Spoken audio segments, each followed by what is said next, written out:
పాపం రైతుల పరిస్థితి ఎప్పుడు ఎట్లుంటుందో ఏం తెలియదుల్లా. సెన్సెక్స్ అయినా ఎప్పుడు తగ్గుతుందో తెలుస్తుంది కానీ మార్కెట్లకు రైతులు తీసుకొచ్చే పంటల ధరలు ఎప్పుడు తగ్గుతాయో ఎప్పుడు పెరుగుతాయో ఏం కథనో ఎవ్వరికి అర్థమే కాదుల్లా. ఇవాళ రేటు ఉంటుంది కావచ్చని మార్కెట్కి వస్తే ధర అమాంతం పడిపోతే పంటను ఇంటికి కొంచబోలేరు, అగ్వకు అమ్ముకోలేరు. అందుకే గీ రైతులు ఏం చేసిండ్రో చూడండి.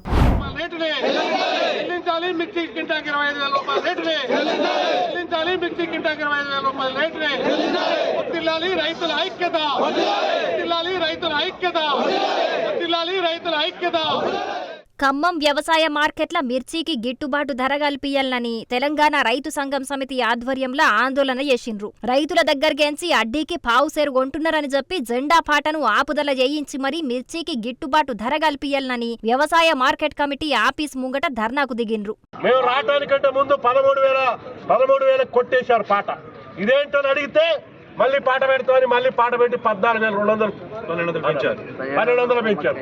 నిజంగా వాళ్ళకి నష్టం వస్తే ఇది యాడ్ నుంచి వస్తుంది. నష్టం కాదు, ఇది కృత్రిమంగా ఈ రేట్ లేకుండా చేసి రైతుల్ని దోపిడీ చేయడానికి ఇవాళ బయర్స్ కానీ వీళ్ళందరూ కూడా వ్యవహారం చేస్తున్నారు. అందుకని దయచేసి ఇవాళ మేము వ్యవసాయ మంత్రి గారిని కూడా ఇవాళ కలుస్తాం. ఈ మార్కెట్ దుస్థితిని వాళ్ళకి వివరించి రైతుకు న్యాయం చేయమని చెప్పి కోరుతాం. ఇవాళ మార్కెట్ అధికారులు చేస్తున్నటువంటి ఈ వ్యవహారాన్ని కూడా వారి దృష్టికి తీసుకెళ్తాం.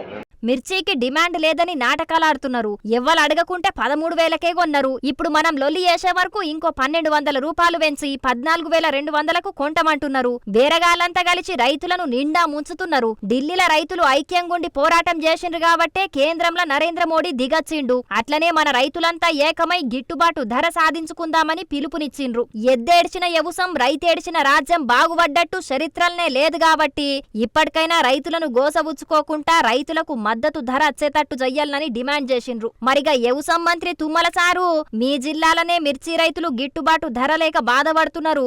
ఆరుగాలం కష్టపడి వండించి అగ్వకే అమ్ముకోవాల్సి వస్తున్నదని దుఃఖపడుతున్నారు. రైతులు గిట్ల నష్టపోతే మళ్ళా పంటలెట్లా వండిస్తారు ఏం కథ? జర ఇప్పటికైనా ఆలోచన చేసి రైతులను ఆదుకోండ్రి. ఏమంటున్నాం, సరేనా?